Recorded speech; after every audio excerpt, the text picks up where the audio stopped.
आप देख रहे हैं श्री हरि कृपा आश्रम चैनल। संस्थापक स्वामी श्री हरि चैतन्य पुरी जी महाराज।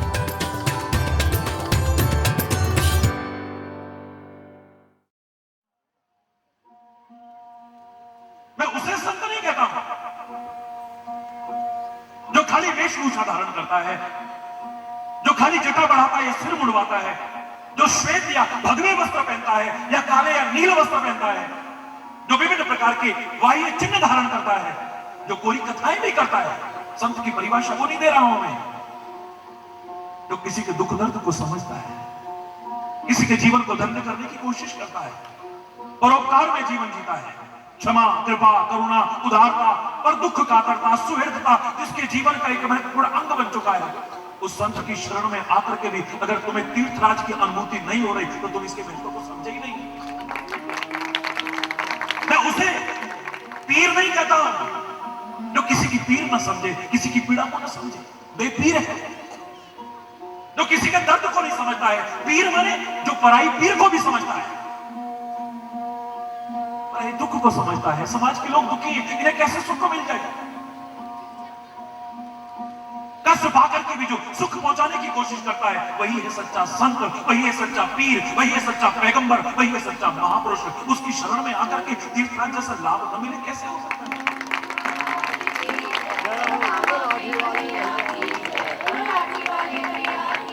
जिसका अपना कोई स्वार्थ नहीं,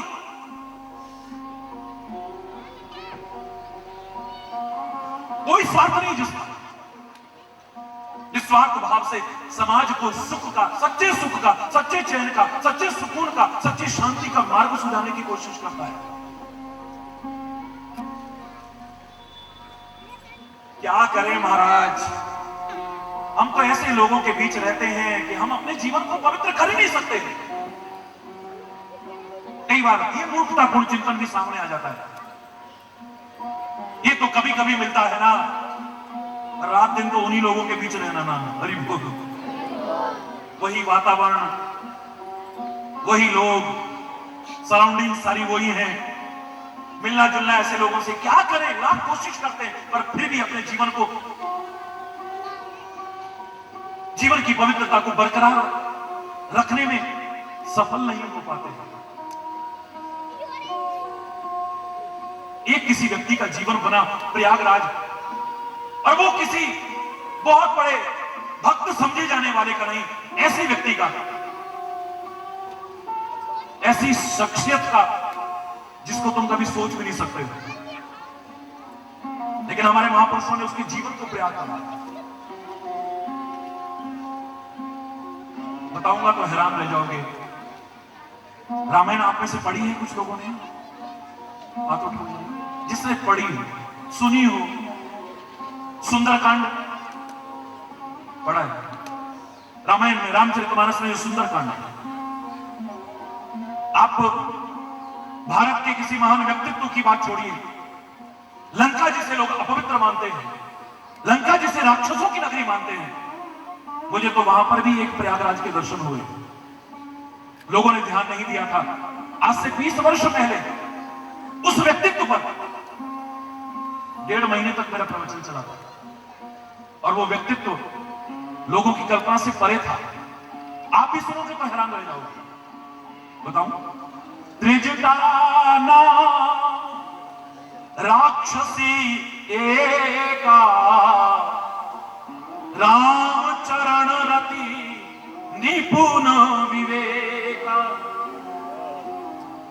हरि बोल, जोर से बोल रहे। त्रिजटा नाम की एक राक्षसी उस लंका में रहती है। त्रिजटा, जटा को बेनी भी कहते हैं, और त्रिवेणी, तीर्थराज के दर्शन ही तो हम करना चाह रहे हैं। उसका नाम भी अपने आप में त्रिवेणी का भाव रख रहा है। और प्रामाणिक कह रहा हूं, कोई ढकोसले की कथा नहीं कह रहा हूं, जबरदस्ती थोप नहीं रहा हूं। रामायण के शब्दों को देखो, वो अपना कर्म करती है, पूरी तत्परता से कर्म करती है। जिस रावण के चंगुल में है वो, उसने जो ड्यूटी बता रखी है वो ड्यूटी बजाती है। सीता के पास इस समय मौजूद है, अपने कर्तव्य पथ पर आरूढ़ है, अपना कर्म कर रही है। चाहे जो कर्म, चाहे जैसे कर्म, चाहे जैसा कर्म नहीं करना है। इसलिए कर्म, भक्ति और ज्ञान की त्रिवेणी में जो मैं आपको स्नान कराना चाहता हूं, उसका जीवन तो कर्म, भक्ति, ज्ञान की सुंदर त्रिवेणी बन चुका है। जो लोग कहते हैं कि हम अपने जीवन को पवित्र नहीं कर पाएंगे, उच्चता की ओर नहीं ले जा पाएंगे, अच्छा नहीं बना पाएंगे, पता नहीं हमसे कुछ हो पाएगा कि नहीं हो पाएगा, ऐसे लोगों के बीच रहते हैं, उनके लिए एक आदर्श उदाहरण बता रहा हूं। त्रिजटा नाम राक्षसी एका, राम चरण रति, राम के चरणों में प्यार करती है, यानी प्रभु के चरणों में प्यार करती है, सच्ची मोहब्बत है उसके दिल में उस परम सत्ता के प्रति। राम चरण रति, कर्म भी कर रही है, भक्ति भी हो गई, और निपुण विवेका, विवेक में परम निपुण है। ज्ञान क्या है? सच्चा ज्ञान क्या है? हमें सही गलत की निर्णय करने की क्षमता पैदा हो जाए, उचित अनुचित का निर्णय करने की क्षमता पैदा हो जाए, सत्य असत्य का निर्णय करने की क्षमता हमारे अंदर उत्पन्न हो जाए, जिसे विवेक कहते हैं। उसके अंदर विवेक नहीं, निपुण विवेका, विवेक में परम निपुण है। कर्म, भक्ति और ज्ञान की सुंदर त्रिवेणी उस त्रिष्टा नाम की राक्षसी के जीवन में बैठे। ना पढ़ा हो तो आज जरूर जाकर के रामचरितमानस के सुंदरकांड में पढ़िए। इतना सुंदर जीवन, 1.5 महीना प्रवचन किया मैंने त्रिजटा शब्द पर। यहां पर तो खाली एक, जैसे चावल की हांडी में से एक चावल देख लेते हैं, वो उतना ही नमूना दिखा रहा हूं।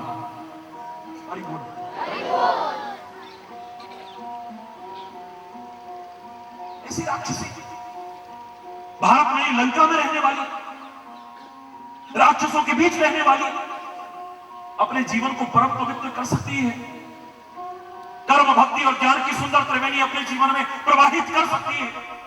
अपने जीवन को ही प्रयागराज वहां बैठी बैठी बना सकती है। तो ऐ मेरे प्यारे भारत के वासियों, तुम अपने जीवन को प्रयागराज क्यों नहीं बना सकते हो? विचार करके देखो। माहौल ऐसा है, ये ऐसा है, वो ऐसा है। प्रहलाद हिरण्यकश्यप की औलाद होकर के, राक्षसों के कुल में पैदा होकर के, राक्षसों के बीच रहता हुआ, राक्षसों की नगरी में रहकर के अपनी भक्ति को बरकरार रख सकता है, अपनी नैतिकता को बरकरार रख सकता है, अपने ज्ञान को जागृत रख सकता है, अपने विवेक को जागृत रख सकता है। और तुम सबके बीच भारत जैसी पवित्र धर्म में रहकर के, और ऐसे गलत संस्कार अभी परिपूर्ण है। तुम्हारे परिवार में अपने बुजुर्गों के संस्कार देखो जरा, सारे खराब ही खराब नहीं मिलेंगे, अच्छे भी बहुत मिल जाएंगे। सारे राक्षस नहीं मिलेंगे, भक्त भी मिल जाएंगे। उनके बीच रह करके भी तुम अगर अपने जीवन को अच्छा न बना पाओ, तो मैं तो कहूंगा उन राक्षसों से भी गए गुजरे। विभीषण राक्षस कुल में उत्पन्न हुआ है। विभीषण लंका में रहता है, विभीषण राक्षसों के बीच रहता है, लेकिन फिर भी भगवान की भक्ति कर सकता है, अपने जीवन को अच्छा बना सकता है, वहां पर रहकर के भी अपने सद्गुणों की रक्षा कर सकता है। और हम इस भारत जैसी पवित्र धरा पर, जहां पर हमें संत भी मिलते हैं, महापुरुष सारे ढोंगी पाखंडी हो गए, ऐसा मत सोचिए। अधिकांश हो गए हैं, वो आज नहीं पहले से हुए। शैले शैले नमानित्यम मौक्तिम न गजे गजे, साधवो नहीं सर्वत्र चंदनम न बने बने। ये तो पुरानी हमारा नीति का वाक्य है। शैले शैले नमानित्यम, हर पर्वत में मणिमाणिक्य की खाने नहीं होती। मौक्तिम न गजे गजे, हर हाथी के सिर पर मुक्ता नहीं होता है। साधवो नहीं सर्वत्र, हर वेशधारी भी साधु हो, सच्चा संत हो, कोई गारंटी नहीं है। लेकिन चंदनम न बने बने, हर जंगल में चंदन के वृक्ष होंगे, कोई गारंटी नहीं है। अधिकांश ऐसे हो गए हैं, मैं मानता हूं। ढोंग, पाखंड और आडंबर आज समाज में बहुत व्याप्त हो गया है, मैं मानता हूं। रूढ़िवादिताएं और कुरीतियां अपना फन उठाए हुए हैं, मैं मानता हूं। लेकिन अच्छों का बीज नाश हो गया हो, यह मैं मानने को तैयार नहीं हूं। उंगलियों पर ही सही गिनने लायक गिने चुने भी अगर होंगे, उन्हीं के बल पर यह दुनिया टिकी है, वरना कब की अस्पताल में जाती। पता नहीं क्या हो चुका होगा। मेरे से एक पत्रकार भाई पूछ रहे थे, महाराज जी इतने संत हो गए, इतने संत, इतने महापुरुष हो गए, इतने संत फकीर हो गए, उसके बावजूद भी दुनिया की दशा देखो, आप इसके बारे में क्या कहेंगे? मैंने कहा टालने के लिए नहीं कह रहा हूं, वास्तविकता बता रहा हूं। इतने ये हैं तो ये हालत है, अगर ये भी ना होते तो पता नहीं क्या होता। तुम सोच भी नहीं सकते हो, पता नहीं क्या दशा होती। लाखों करोड़ों को एक मन में है कि महाराज जी को पता लग गया तो हरिचेतन के विचार से सहमत होकर के ही बचे हुए हैं। लाखों करोड़ों किसी और संत महापुरुष की शरण में होकर के, लाखों करोड़ किसी पीर पैगंबर की शरण में आकर के अपने जीवन को बचाए हुए हैं, उन बुराइयों से, उन विकृतियों से, उन दोषों से, वरना पता नहीं क्या होता, और भी ज्यादा हालत बदतर हो जाती। मैं तो कहा करता हूं, ये कहने वालों कि 99.999% आजकल के तथाकथित संत ऐसे हो गए हैं, मैं मानता हूं 0.0001% ही सच्चे संत हैं, मैं मानता हूं, हरि बोल। लेकिन फिर भी संत की गरिमा कम नहीं होगी। मैंने ही पूछा था, मेरे प्यारे भाइयों, मेरी प्यारी बहनों, मेरे प्यारे बच्चों, एक खान है, एक माइन है, जिसमें से 99.99% कोयला और पत्थर निकलता है और 0.00001% हीरा निकलता है। उस खान को कोयले की खान कहोगे, पत्थर की खान कहोगे या हीरे की खान कहोगे? जोर से बोलो, हीरे की। क्यों? 99.99% कोयला और पत्थर, 0.0001% हीरे निकल रहे हैं, फिर भी खान हीरों की कहलाती है। और जो हीरे चाहते हैं उन कोयले और पत्थरों की भी उपेक्षा नहीं करते, इसमें तो नहीं है, इसमें तो नहीं है, इसमें तो नहीं, वो वहां भी खोज करके अपने जीवन को कीमत से भरपूर बनाने की कोशिश करते हैं। 0.0001% ही बचे होंगे, लेकिन अभी भी ये हीरों की खान है। लूट करके ले गए मेरे वतन से लोग कोहिनूर हीरा, लूट करके ले गए यहां से सोना चांदी हीरे जवाहरात, लूट करके ले गए हमारे अनमोल खजाने, लेकिन अध्यात्म ज्ञान अभी भी हमारे मनुष्यों के मस्तिष्क में है। व्यवसाय बना करके नहीं, निस्वार्थ भाव से आज भी चंद लोग भी अगर उसका ठीक से प्रचार प्रसार करे, ये सारी दुनिया फिर इस वतन के चरणों में झुकने को तैयार हो चुकी है और होगी। और कुछ तय रहे ना रहे, लेकिन ये जो हमारे पास है, हरि बोल, बड़े बड़े भी इस चरणों में आकर के झुके हैं। सारी दुनिया को जीतने वाले भी इस भारत की भूमि में आकर के हारे हैं और आकर के चरणों में, संतों महापुरुषों के, संत फकीरों के चरणों में झुके है। हमारे पास कुछ जो है वो कुछ नहीं है, बहुत कुछ है, सब कुछ है वो, बस उसका ठीक से विचार करना है, अपने जीवन में अपनाना है और औरों को भी प्रेरणा देने की कोशिश करनी है। मैं दावे से कह रहा हूं, हमारा जीवन कितना दिव्य, कितना महान, कितना उच्च और कितना पवित्र हो जाएगा, हमने भी नहीं सोचा। मैं तो सीधे सीधे कह रहा हूं, ये जो हमारे सामने उदाहरण रखे जाते हैं, बड़े बड़े महापुरुषों के उदाहरण रखे जाते हैं और उनके साथ भी कुछ ऐसे शब्द जोड़े जाते हैं जो अब अच्छे नहीं लग रहे हैं। त्रिजटा नाम राक्षसी एका, 1.5 महीना प्रवचन त्रिजटा के गुण गाते हुए हरिचेतन ने बाद में कहा, तुलसीदास ने इसको राक्षसी क्यों कहा होगा, विचार करो ना। इतनी महान, खुद महिमा गा रहा है, रामचरण रति निपुण विवेका, कर्म करती है, भगवान के चरणों में प्यार करती है और ज्ञान भी उसके जीवन में है, विवेक में निपुण है, फिर राक्षसी क्यों कहा इसे? उसी की कलम ने उसे राक्षसी क्यों लिखा? मुझे लगता है इस भारत के प्रति अगाध प्यार रखने वाले ये संत महापुरुष कहते हैं, अरे ओ भारतवासियों, विचार करो, जिसे तुम राक्षसों की नगरी कहते हो, अपवित्र नगरी कहते हो, दुष्टों की नगरी कहते हो, वहां रह करके भी एक महिला ऐसा जीवन बना सकती है और तुम भारत जैसी पवित्र धरा पर भी अपना अच्छा जीवन न बनाओ, इससे बड़ा दुर्भाग्य क्या बात है? एक राक्षसी है, नहीं अब राक्षसी नहीं, राक्षसी है वो, इसे राक्षसी कहोगे? क्या पहचान है राक्षस? राक्षस कुल में पैदा होने से कोई राक्षस होता है? जिसकी राक्षसी वृत्तियां हैं, जिसके अंदर दया नहीं है, जिसके अंदर धर्म नहीं है, जिसके अंदर विवेक नहीं है,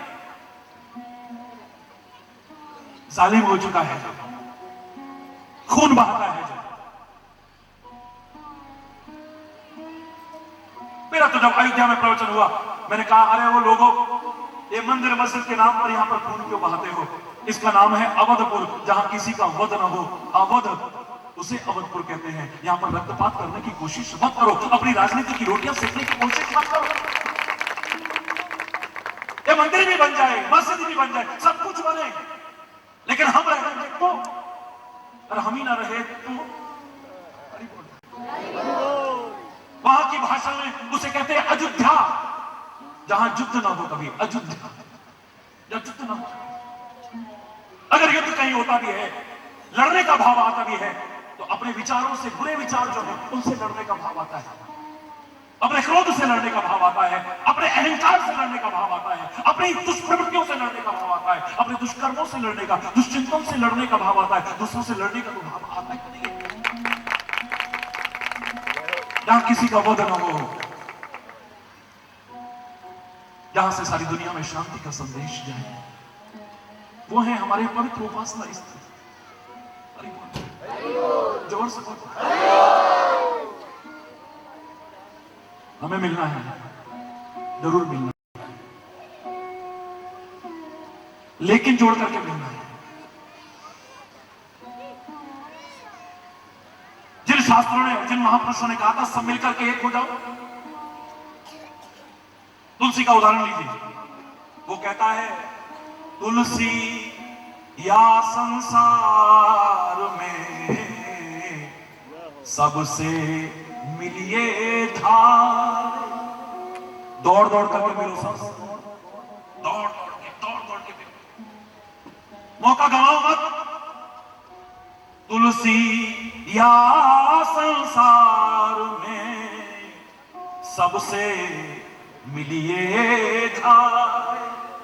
ना जाने किस वेश में नारायण मिल जाए, ना जाने किस वेश में नारायण,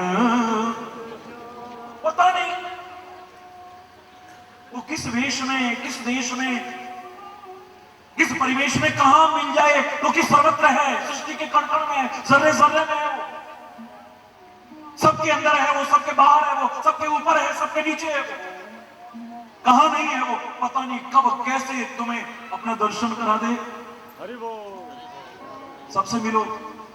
जिस तुलसी ने कहा कि सबसे दौड़ दौड़ के मिलो, और मैं उसी तुलसी की बात बताता हूं, उसने भी कहा है कि कुछ ऐसे हैं उनसे मत मिलना। लगेगा कि विरोधाभास है, लेकिन विरोधाभास नहीं है, उसी तुलसी के शब्द बता रहा। चाह नहीं, आदर नहीं, बोलो, चाह नहीं, आदर नहीं, नहीं नैनन में नेह, नहीं नैनन में तुलसी तहां न जाइए, तुलसी चाहे कंचन बरसे मेघ, चाहे कंचन, अधूरा पढ़ते हो तभी बुद्धि भ्रमित होती है। A little knowledge is always dangerous. नीम हकीम खतरे जान, अरे बोलना अधूरा ज्ञान है, अपूर्ण ज्ञान है। इन महापुरुषों ने जो कहा है उसको पूरी तरह समझे ही नहीं। Exceptions are always there. अपवाद सब जगह होते हैं, यहां भी अपवाद है। कुछ ऐसे हैं उनसे मत मिलना। दौड़ दौड़ करके जाओ, दौड़ दौड़ करके जाओ, वही तुलसी कह रहा है मत जाओ जहां तुम्हारी चाह नहीं है, जहां तुम्हारे लिए हृदय में सम्मान नहीं है, दिखावटी नहीं, हृदय में सम्मान नहीं है, आंखों से देख करके स्नेह का जल नहीं टपक पड़ता है, वहां पर पैसा तो क्या सोने की भी बारिश हो, तुमको सोने से भी तोलने की कोशिश की जाए, ऐसी जगह जाने की कोशिश मत करना। तुलसी कहां ना चाहिए, चाहे कंचन बरसे में, चाहे बारिश हो जाए सोने की, तब भी मत जाना। हरि बोल। और इतने पर सबर नहीं आया है, एक और उदाहरण देता है। वो कहता है कुछ तो ऐसे हैं, हम अगर गलती से उनसे मिल भी जाएं तो भगवान उनसे दूर रखना हो। हरि बोल। ऐ परमात्मा कृपा करना, उनसे दूर रखना। ये तुम भी मेरे साथ प्रार्थना करो। बर भलवास नरक करता था, बोलो, बर भलवास नरक करता था, पर दुष्ट संग जन दे ये विधाता, दुष्ट संग। इसी रामायण में कहा है, ऐ परमात्मा तेरे से एक प्रार्थना है, हमें नरकों में चाहे दुख दे देना, लेकिन कभी दुष्ट का साथ हमसे कराने की कोशिश मत करना, हमारा जीवन बर्बाद हो जाए।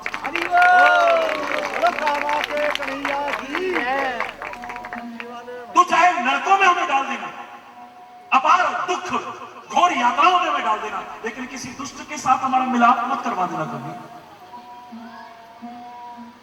क्योंकि ये संग हमारे जीवन को तार भी सकता है, हमारे जीवन को डुबो भी सकता है, हमारे जीवन को उठा भी सकता है, हमारे जीवन को गिरा भी सकता है, हमारे जीवन को निखार भी सकता है, बदरंग भी कर सकता है। हरि बोल।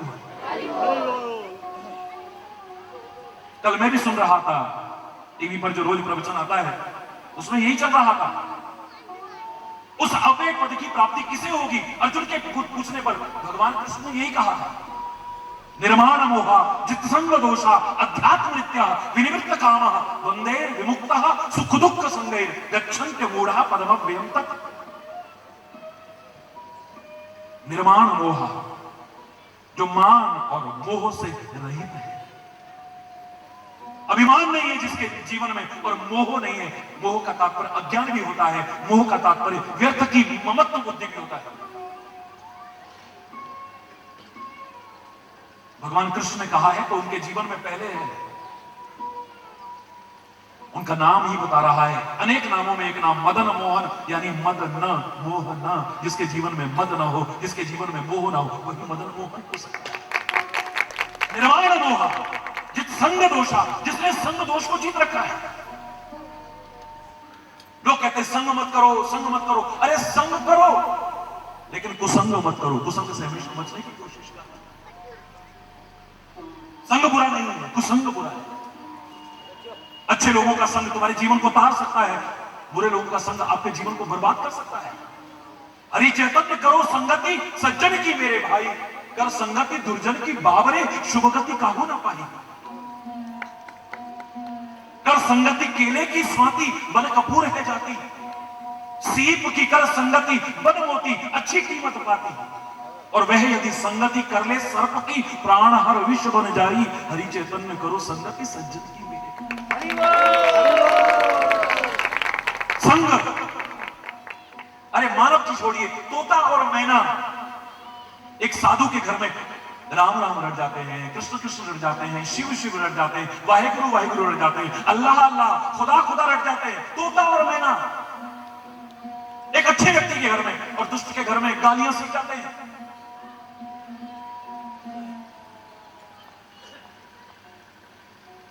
संग का प्रभाव तुम पर ना पड़ेगा, इस भ्रम में मत रहना है।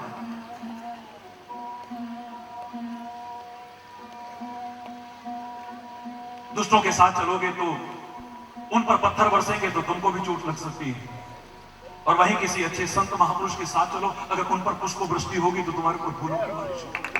हरि बोल, हरि बोल।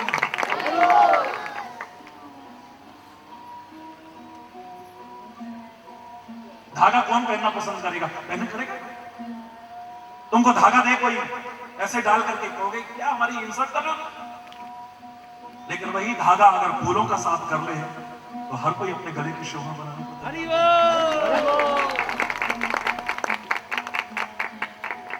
आम व्यक्ति की बात छोड़िए, पशु पक्षियों की बात छोड़िए, मैं तो कह रहा हूं देवी देवता भी संग के प्रभाव से बच नहीं सकते हैं। हमारे भारत की संस्कृति में अग्निदेव को कितना महत्व दिया जाता है सब जानते हैं। क्यों दिया जाता है? मुझे कारण एक ही नजर आया था कि अग्नि की शिखा हमेशा ऊपर की ओर उठती है। अग्नि जलाते समय, अग्नि की पूजा करते समय या दीपक की पूजा करते समय तुम्हारे मन में आए जैसे ये दीपक ऊपर की ओर उठ रहा है, अग्नि ऊपर की ओर उठ रही है, ऐसे हमारा जीवन उत्थान की ओर हो, कभी पतन की ओर न हो हमारा। ये अग्नि की विशेषता है, उसका जीवन हमेशा ऊंचा उठे, नीचे भी जाए। आप यूं करके भी अग्नि को करोगे, अग्नि यूं ही ऊपर सीधी ऊपर हो जाएगी, अग्नि कभी नीचे की ओर नहीं जाएगी, ऊंचाई की ओर जाती है। जन्म में, मृत्यु में, विवाह में, यज्ञ में, हर जगह पर अग्नि का महत्व हमारे भारत में आदर के साथ स्वीकार किया गया है। अग्नि को देवता कहा है, नहीं कहा? बोलो, किसी को संदेह है? नहीं ना? अग्निदेव है ना? लेकिन यही अग्निदेव जब यज्ञ में होते हैं इनका सम्मान और होता है। यही अग्निदेव जब दीपक में होते हैं इनका सम्मान कुछ और होता है। यही अग्निदेव जब चूल्हे में होते हैं इनके सम्मान की स्थिति कुछ भिन्न होती है। यही अग्निदेव जब कूड़े को जला रहे होते हैं तब यही अग्निदेव अगर इसमें मिर्ची झोंक दी जाए, कोई रुक करके प्रणाम करेगा? अरे भैया भगाना था तो वैसे ही कह देते यार, अरे मिर्चे डाल दी रे, हरि बोलना। सम्मान करेगा कोई? कूड़े का अग्निदेव जब साफ करते हैं इनकी क्या स्थिति होती है? मिर्चों का साफ करते हैं इनकी क्या स्थिति होती है? लोहे का साफ करके जब लोहार की भट्टी में होते हैं तब जब बाहर निकाले जाते हैं ना, लोहा नहीं कुटता है, अग्नि कुटती है। इन्हीं अग्निदेव की पिटाई भी घन और हथौड़ों से कर दी जाए तो कोई बहुत बड़ी इकाई के कारण है, संघ के प्रभाव के कारण। यज्ञ में अलग भाव है, चूल्हे में अलग भाव है, कूड़े को जलाते टाइम अलग भाव है, मिर्चों को जलाते टाइम अलग भाव है, लोहार की भट्टी से निकलने के बाद इन अग्निदेव का अलग हाल है। और बहुत से लोग मूर्खतावश बीड़ी सिगरेट भी पीते हैं, हरि बोल, अपने अंदर को जलाते हैं, हरि बोल, अपना खोखला करते हैं, हरि बोल, समय से पहले अपने शरीर को बर्बाद करते हैं, हरि बोल।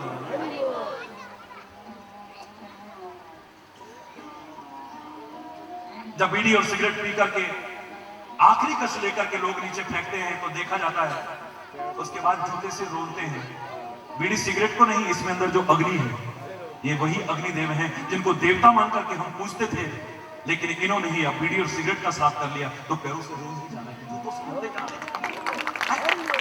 विचार करिए, मेरी बातों को अन्यथा मत लेना, मैं गलत रूप में नहीं कह रहा हूं, कभी इसे गलत अर्थ में ले जाने की कोशिश करो, लेकिन जब इन देवी देवताओं के साथ ऐसा होगा तो ऐ मानव, अगर तू गलत संग करेगा तेरा जीवन अच्छा बनेगा, कोई संग के प्रभाव से वो नहीं बच सके तो तू बचेगा।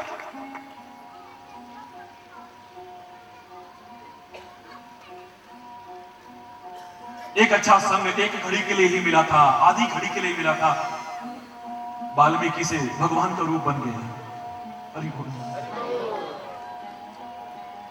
और बहुत से इतिहास में ऐसे उदाहरण हैं जिन्हें गलत संग मिला तो कितना जीवन उनका पतन की ओर चला गया, कोई सोचता भी नहीं था।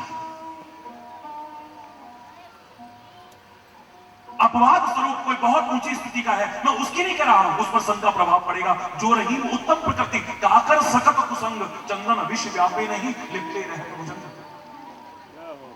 जिनकी उच्च स्थिति हो चुकी उनके साथ तो अगर बुरे लोग भी आएंगे उन पर बुराई नहीं आएगी, बल्कि उन बुरों को भी अच्छा करने की कोशिश करेंगे, उनको भी अच्छा बनाने की कोशिश करेंगे, अपनी अच्छाइयों को खत्म करने की कोशिश नहीं करेंगे। जैसे मणि सर्प के साथ रहती है लेकिन विष अपने अंदर नहीं आने देती। हरि बोल। दाहकता अपने अंदर नहीं आने। मणि बहुत शीतल होती है, अपने प्रकाश को भी खत्म नहीं करती है बल्कि सर्प को भी प्रकाशमान करने की कोशिश करती है। अपना प्रकाश उसे चाहे दे दे पर उसके विष को अपने जीवन में नहीं आने देगी। अपनी शीतलता उसे चाहे दे दे लेकिन उसकी दाहकता, वो विष की दाहकता अपने अंदर नहीं आने देगी। जो बहुत अच्छी स्थिति के लोग हो चुके हैं उन पर कुसंग प्रभाव डाले या न डाले वो बहुत गिने चुने लोग होंगे, वरना कोई ये कहे कि हम सही हैं तो कोई फर्क नहीं पड़ता है कैसे लोगों के बीच। ना ना ना ना, जहां तक हो परमात्मा से प्रार्थना करना और खुद भी कोशिश करना कि अच्छा ही संग करो, कोई बुरा संग करना।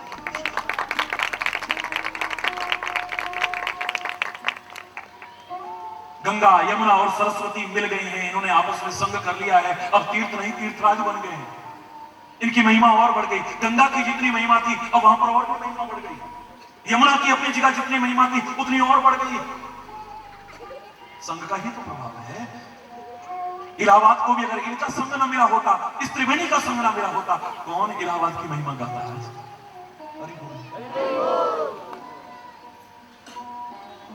तुम भी पवित्र भाव से अगर आपस में मिलने की कोशिश करोगे, मैं दावे से कह रहा हूं तुमने सोचा भी नहीं होगा ऐसा आपका जीवन हो जाए। मैं तो चाहता हूं कि वो तीर्थों की पवित्रता, वो तीर्थों की महानता हमारे जीवन का एक अंग बन जाए, क्योंकि धर्म खाली अनुष्ठान का विषय नहीं, आचरण का विषय है। आमतौर से एक प्रश्न होता है, महाराज जी इतनी कथा हो रही है, इतने प्रवचन हो रहे हैं, इतने लोग तीर्थों पर जा रहे हैं और फिर भी समाज की ये दशा। धर्म के अनुष्ठान बढ़े हैं, आचरण नहीं। अपेक्षा का तो उतना आचरण नहीं बढ़ा है। और धर्म खाली अनुष्ठान का विषय नहीं, ये कथा प्रवचन अनुष्ठान है, यज्ञ अनुष्ठान है, तीर्थों की यात्रा अनुष्ठान है, उपवास आदि अनुष्ठान है। धर्म तो हमारे जीवन का अभिन्न अंग बन जाए, हमारे जीवन के हर क्रियाकलाप में उतर जाए धर्म, हमारे जीवन का अभिन्न अंग बन जाए धर्म, तो मैं दावे से कह रहा हूं समाज में जो बुराइयां हैं हमारे जीवन में प्रवेश नहीं कर पाएंगी।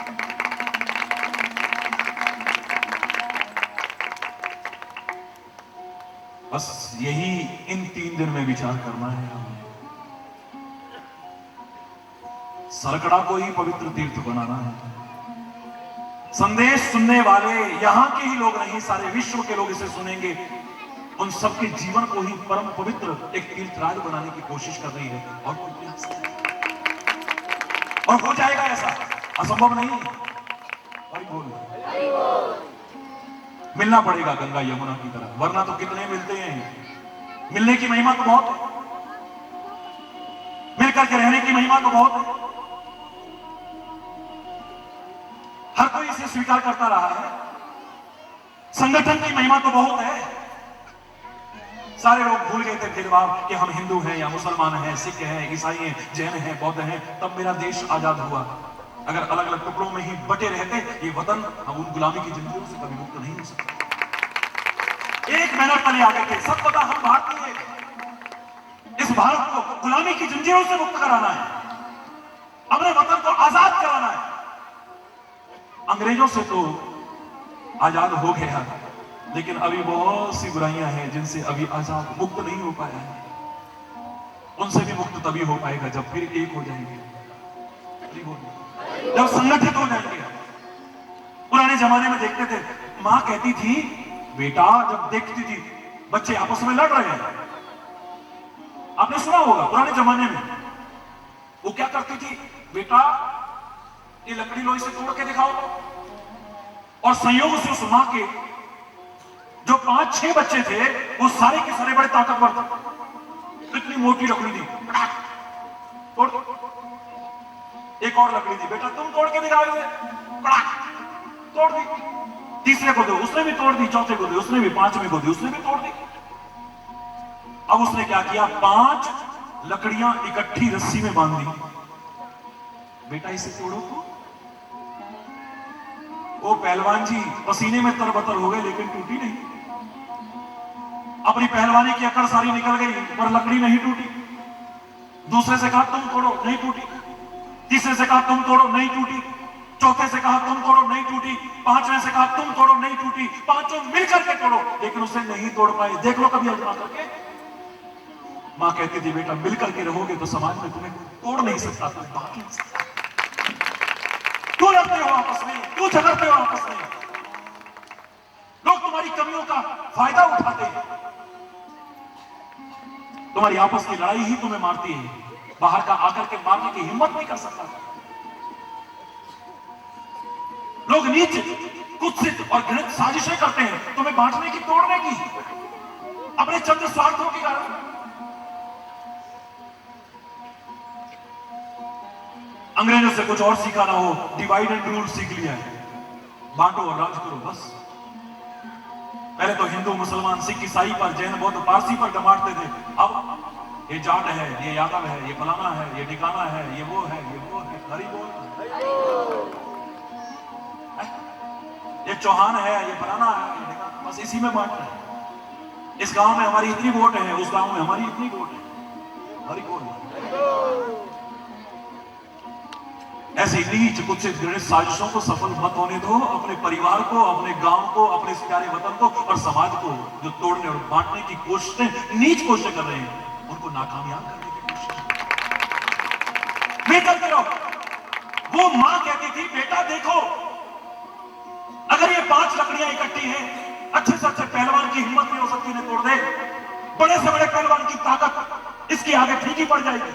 अगर तुम पांचों मिलकर के रहोगे, तुम्हें कोई समाज में तोड़ने की कोशिश नहीं कर सकता है, बांटने की कोशिश नहीं कर सकता है।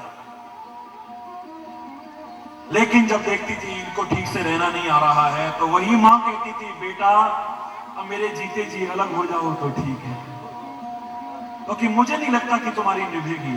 हरि बोल, जोर से बोल।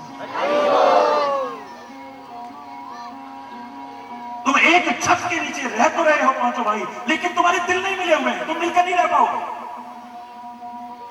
हरि चेतन तुमसे शरीर से मिलने की बात नहीं करेगा, तुम्हारे दिल मिलाने की बात करेगा।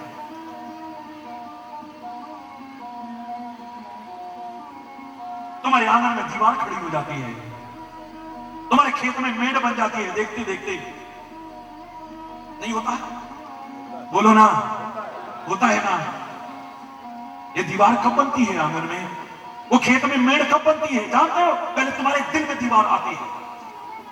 अगर तुम्हारे दिल की दीवार टूट जाए, इन दीवारों को टूटने में क्षण नहीं लगेगा। सही जर्मनी को देखा है, अपनी आंखों से देखा है, अभी कुछ समय पहले। नहीं देखा आपने? वो दीवारें बर्लिन की कौन सी, वो क्या कहते हो, अपने सामने देखा है। 2 भाग में बट गया, बीच में दीवार बन गई है। वो दीवार कब आई थी? दिलों में दीवार आ गई थी पहले। दीवार बन गई, वतन के 2 टुकड़े हो गए। लेकिन जब दिल की दीवार टूटी, उस दीवार को टूटते एक क्षण नहीं लगा था। ज्यादा पुरानी बात नहीं, हमारे देखते देखते आपने भी सुना होगा, आपने भी पढ़ा होगा, आपने भी देखा होगा। हमारे दिल नहीं मिले हैं, सब कुछ मिला है। लोग कहते हैं हमसे मिल जाओ। भाषण देना बहुत सरल है, वेरी इजी टू से। हरि चेतन में भाषण दे जाए, कौन सा मुश्किल है? भाषण देने में क्या जाता है? और क्यों बोल रहे? दूसरों को भाषण देना, दूसरों को उपदेश झाड़ना, यह कौन सा मुश्किल काम है? कोई भी कर सकता है। लेकिन अपने जीवन में भी उसे अपना करके फिर उसको प्रासंगिक बनाने की कोशिश करना, यह हर एक की बस की बात नहीं। आज तो औरों की बात छोड़िए, संत महापुरुष भी आएंगे। देखो, सबसे प्यार करो।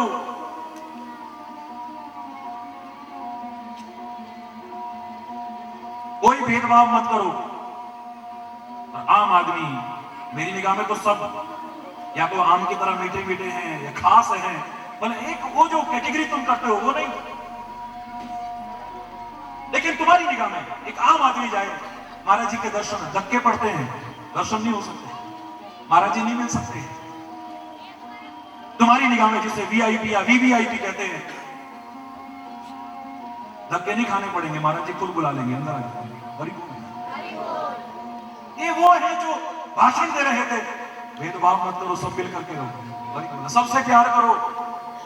यहां पर भाषण देना बड़ा सरल है। जाको राखे साइया, बोलो, जाको राखे साइया। मार न सके कोई, बाल न बांका कर सके, चाहे सब जग वेरी हो। कितने आराम से भाषण, इतनी प्यारी कथा सुन सुन करके लोगों की आंखों में आंसू आते हैं। देखो जी, भगवान जिसकी रक्षा करता है उसका कोई बाल बांका नहीं कर सकता है, कोई उसका अनिष्ट नहीं कर सकता है, कोई उसे मारने की हिम्मत नहीं कर सकता है। भरोसा रखो, भगवान तुम्हारी रक्षा करे। और महाराज जी खुद बॉडीगार्ड लेके चलते हैं। हरि बोल। तो तुम्हें भरोसा नहीं है, दुनिया से तो कह रहे भगवान पर भरोसा करो। काश तुम भी अपने जीवन में भरोसा करके दिखाते, इनका भरोसा और पक्का होगा। बिना बॉडीगार्ड के चल नहीं सकते, बिना बुलेट प्रूफ गाड़ी के चल नहीं सकते हैं, बिना सिक्योरिटी गार्ड के चल नहीं सकते हैं। हरि बोल ना, जोर से बोलो ना। गलत तो नहीं कह रहा? सादगी परिपूर्ण जीवन बनाओ। देखो, सादा जीवन उच्च विचार होना चाहिए। हरि खुद एसी के बिना रह नहीं सकते। कोई कह दे कि गांव में रुकना पड़ेगा, बाबा जी की हालत खराब। हरि बोल।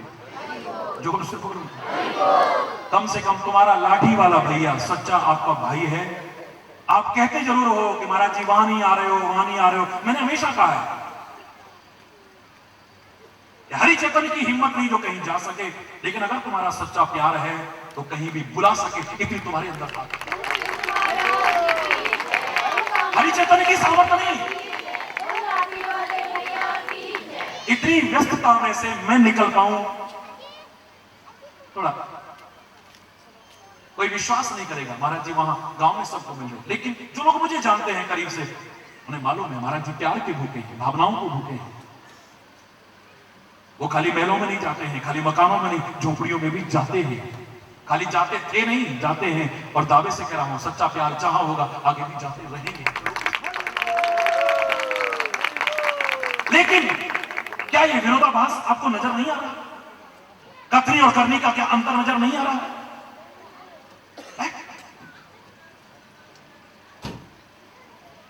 सर्वे भवन्तु सुखिनः, सर्वे सन्तु निरामया, सर्वे भद्राणि पश्यन्तु मा कश्चित् दुःख भाग भवेत्। यहां पर कह रहे हैं, मंच पर कह रहे हैं। और उसके बाद फलानी जाति और फलाने धर्म वाले लोगों का नाश कैसे हो, इस पर विचार कर रहे हैं। हरि बोल। यहां पर कह रहे हैं सब सुखी, सुखी बसे संसार सब दुखिया रहे न कोई। सिया राम में सब जग जानी, करहु प्रणाम जोरी जुग पान। मेरे सीताराम जी खाली एक व्यक्ति के अंदर नहीं है, खाली हिंदुओं में नहीं है, खाली भारत में नहीं है, सिया राम में सब जग जानी। मंदिर से भी यही आवाज आती है, गुरुद्वारे से भी वही आवाज आती है कि वो वाहिगुरु किसी एक का नहीं। नानक नाम चढ़दी कला, तेरे पाने सर्वत्र दा भला, सबका भला हो, सब सुखी हो, क्योंकि उसके समय सब उसी की तो संतानें हैं। एक नूर तो सब जगह उपजा, कौन भले को बंदे। और जब मस्जिद से आवाज आती है, वो भी नहीं कहते कि खाली कुछ लोगों के है, वो खुदा, वो अल्लाह रब्बुल आलमीन कहते हैं। क्या कहते हैं? आलमीन कहते हैं।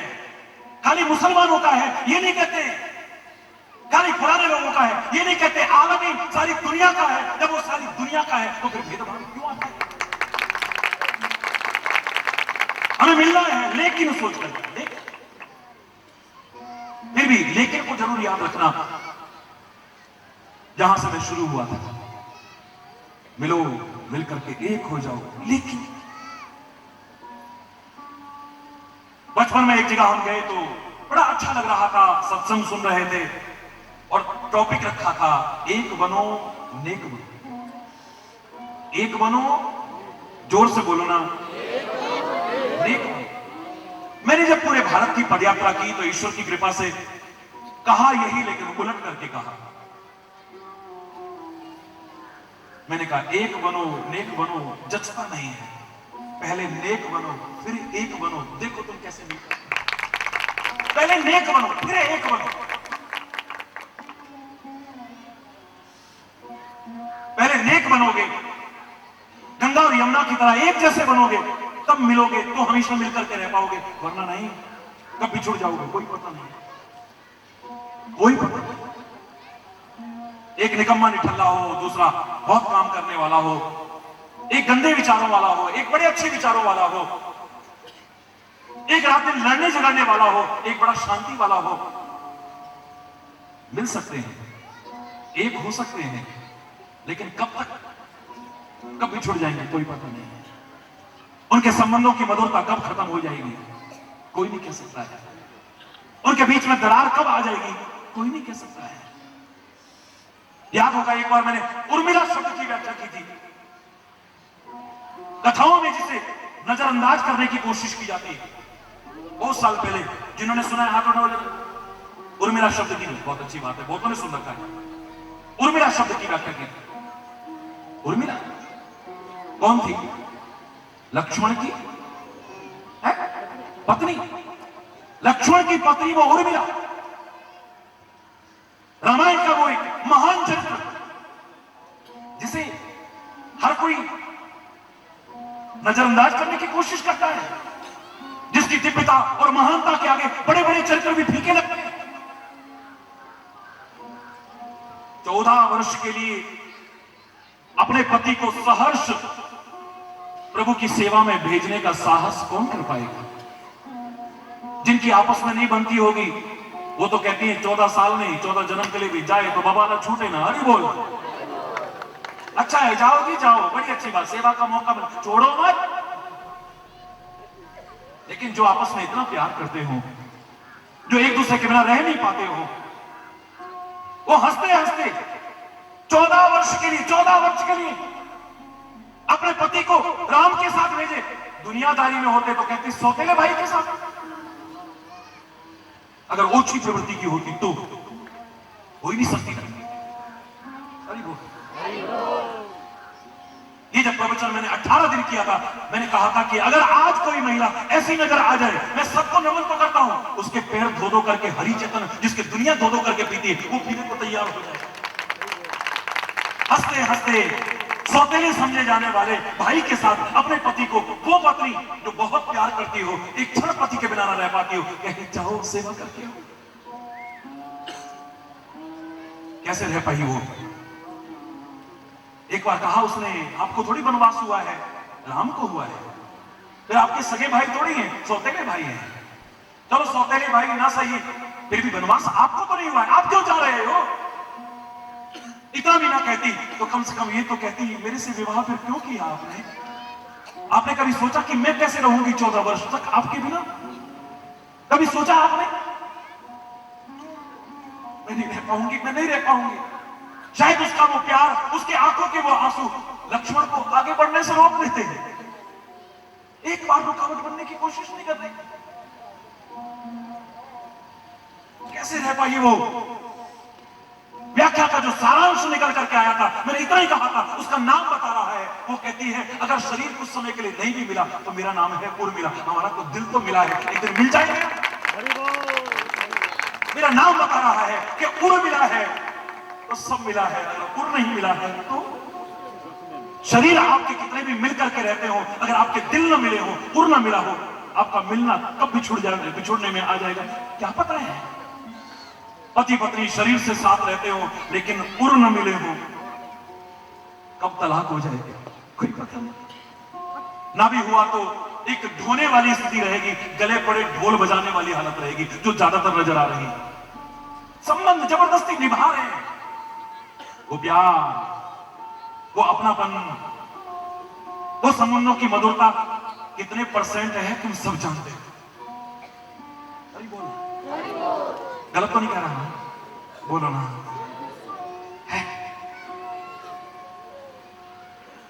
शरीर से भाई भाई साथ रहते हो, एक छत के नीचे रहते हो, लेकिन दिल ना मिले हो, कब अलग हो जाएंगे। जो मां कहती थी बेटा इन लकड़ियों की तरह मिल करके रहोगे तो संगठित रहोगे तो बड़ा अच्छा रहेगा, अब वो कहती है बेटा तुम्हारे दिल तो मिले नहीं, बेकार है मिल के रहना, इससे तो हमारे जीते जी अलग हो जाओ तो ज्यादा अच्छा है। बाद में पता नहीं तुम क्या करोगे। लड़ोगे, मरोगे, सिर फोड़ोगे, लो तुम्हारा हिस्सा ये हुआ, तुम्हारा हिस्सा ये हुआ, तुम्हारा खुद अपना एक दूसरे का हिस्सा देकर के अलग करने की कोशिश करते हैं या नहीं करते? क्यों? शरीर से मिलकर रह रहे हो, उर नहीं मिलेंगे तुम्हें। शरीर से मिले हैं लेकिन उर नहीं मिला है, तो शरीर भी कब अलग हो जाएंगे कोई पता नहीं है।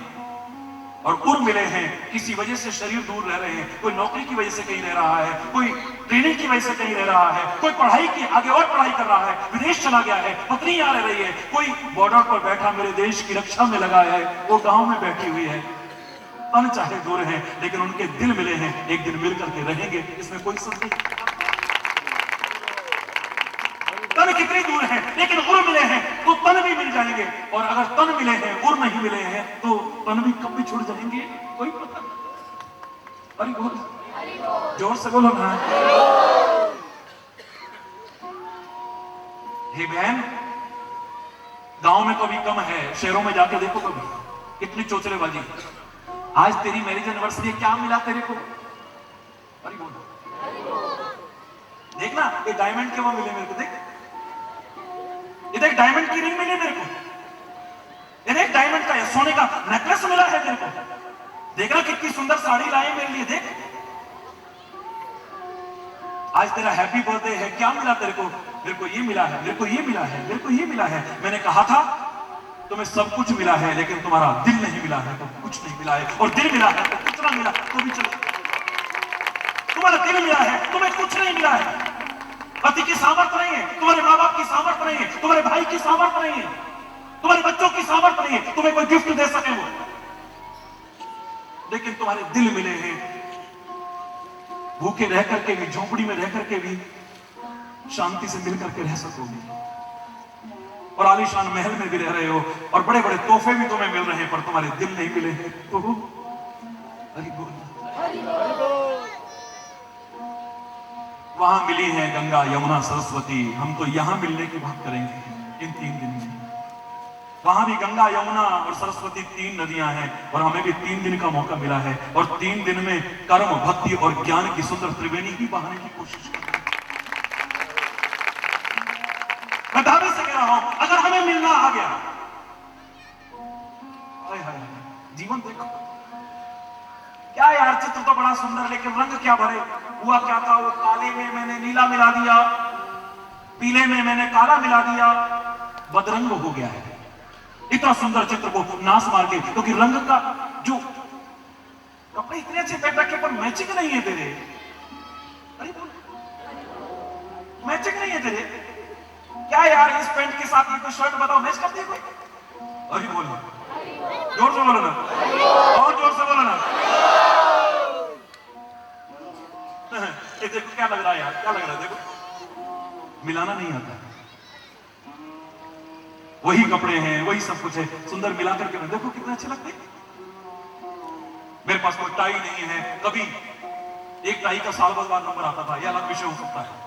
और कोई टाई नहीं है, कोई सूट नहीं है, लेकिन प्यार से इस समाज में जितना मेरे को आवश्यक है, आवश्यकताओं का कोई अंत नहीं है, उससे ज्यादा मैं लेता भी नहीं हूं। लाखों की संख्या में आप जानते हैं, ये शॉल धोतियां भी जो पहनता हूं इकट्ठी होती हैं, वर्ष के लिए 4 रखता हूं बस। लेकिन बड़े बड़े सूट बूट में इतने सुंदर नहीं लगते होंगे, अभिमान से नहीं कह रहा हूं, मेरे अंदर कोई ना सुपीरियरिटी कॉम्प्लेक्स है और ना इंफीरियर अपने आप को समझता हूं, बड़ी शान के साथ सबके बीच में निकलता हूं। इन्हीं के बीच में मिलाना आ गया है, मिलाना, कोई भी चीज हो तुम्हें मिला नहीं आनी चाहिए, मिलाना नहीं आता। घर में, परिवार में, समाज में ना मिलना आता है, ना मिलाना आता है, ना रहना आता है। एक वाक्य में बोल करके मैं, समय हो चुका है और पूर्ण करूंगा, एक वाक्य में, हरि बोल।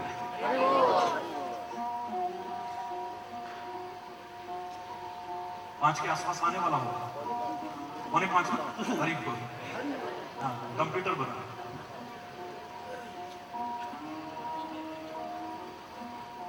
एक पंक्ति में कह रहा हूं, एक पंक्ति। मानव को इस धरा के लिए बनाया गया है क्या गलत कह रहा हूं? सारे बोलो। इस पृथ्वी लोक के लिए बनाया है ना? आकाश के लिए बनाया होता तो हमारे पंख भी होते, नहीं होते। समुद्र के अंदर रहने वाला बनाया होता हमको उस प्रकृति ने, उस परमात्मा ने, तो मछली की तरह व्यवस्था होती है हमारी। हमें इस पृथ्वी पर रहने वाला जीव बनाया है। मेरा कोई विरोध नहीं है कि पृथ्वी पर रहने वाले जीव तुझे अंतरिक्ष में भी लेना आ गया। कोई बोनस किसी को बुरा नहीं लगता है, एक बोनस है। तेरे को अंतरिक्ष में रहना आ गया है, जहां ग्रेविटी का प्रभाव खत्म हो जाता है, हवा में लहराता है आदमी, पांव नहीं टिकते हैं। लेकिन इस मानव को वहां भी रहना आ गया है। ऐ मानव, तुझे अंतरिक्ष में रहना आ गया है, तुझे आकाश में रहना आ गया है। महीनों लोग महीनों आकाश की यात्रा करते हैं, गिनीज बुक में नाम अपना दिखाते हैं, महीनों आकाश में रहते हैं, चक्कर काटते रहते हैं। अंतरिक्ष में रहना आ गया तेरे को, आकाश में रहना आ गया है तेरे को, समुद्र में रहना आ गया है तेरे को। महीनों महीनों वर्षों वर्षों लोग रहते हैं, चाहे नौकरी की वजह से, किसी वजह से। शुरू में सी सिकनेस होती है, बड़ा मुश्किल होता है। मर्चेंट नेवी वालों से पूछो या नेवी वालों से पूछो या जो समुद्र में रहते हैं उनसे पूछो, बड़ा मुश्किल सा लगता है, लेकिन रहना आ गया है। समुद्र के ऊपर तो क्या, समुद्र के अंदर गहराइयों में साइंटिस्ट रिसर्च करते हैं, महीनों पड़े रहते हैं, ऑक्सीजन लगाए पड़े। अंतरिक्ष में रहना आ गया, आकाश में रहना आ गया, सागर में रहना आ गया, सागर की गहराइयों में रहना आ गया। लेकिन ऐ मानव, काश तेरे को पृथ्वी पर भी जैसे रहना था आ जाता, तो इस समाज की दशा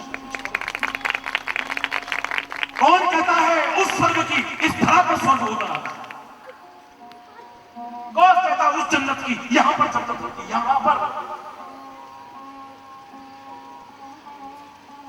तेरे अंदर स्वर्ग सा वातावरण होता, तेरे घर में स्वर्ग सा वातावरण होता, इस गांव में, इस जिले में, इस राज्य में, इस वतन में और सारे समाज में स्वर्ग सा वातावरण होता। यहां उतर आता स्वर्ग। उस स्वर्ग की बातें करने वालों, यहां तो तुमने नरक बना रखा है अधिकांशतः। लड़ते हो, झगड़ते हो, नरक बना हुआ है। कला कलेश करते हो, नरक बना हुआ है। अशांति करते हो, नरक बना हुआ है।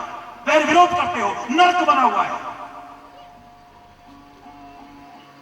यहां पर दोजख बना हुआ है।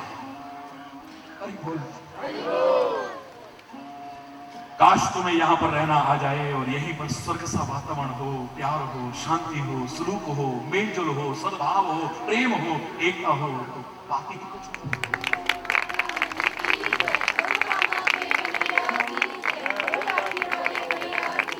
यही तो सीखना है बस।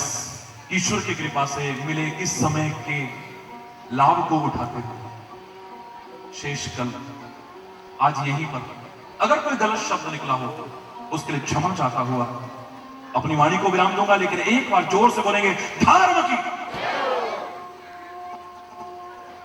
धर्म की, अधर्म का, प्राणियों में, विश्व का, गौ माता की, भारत माता की, गंगा माता की, संत समाज की, भारत की देवियों की, भक्त समाज की,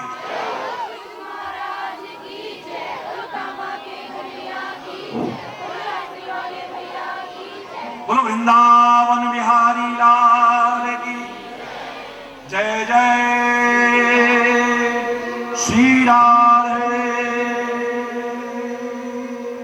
जय जय श्री राधे। श्याम राम राम राम राम राम। तो आपको भजन के लिए, मेरे को पता है भजन के लिए कहना है, लेकिन टाइम हो चुका, आरती भी होगी। आपकी भावनाओं की कदर करते हुए 2 लाइन, ठीक है?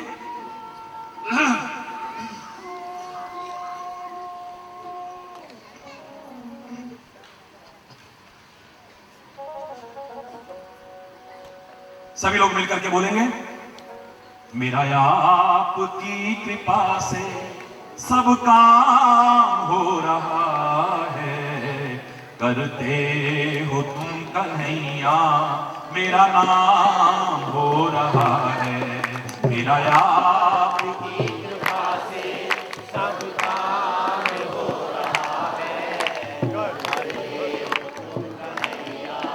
मेरा नाम हो रहा है, मेरा आपकी कृपा से पतवार के बिना ही मेरी नाव चल रही है, पतवार के बिना ही मेरी नाव चल रही है।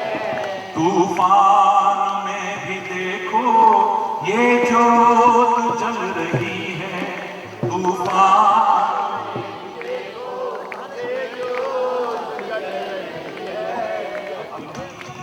है। के जल से मुझको भिगो रहा है, अपनी कृपा के जल से मुझको भिगो रहा है।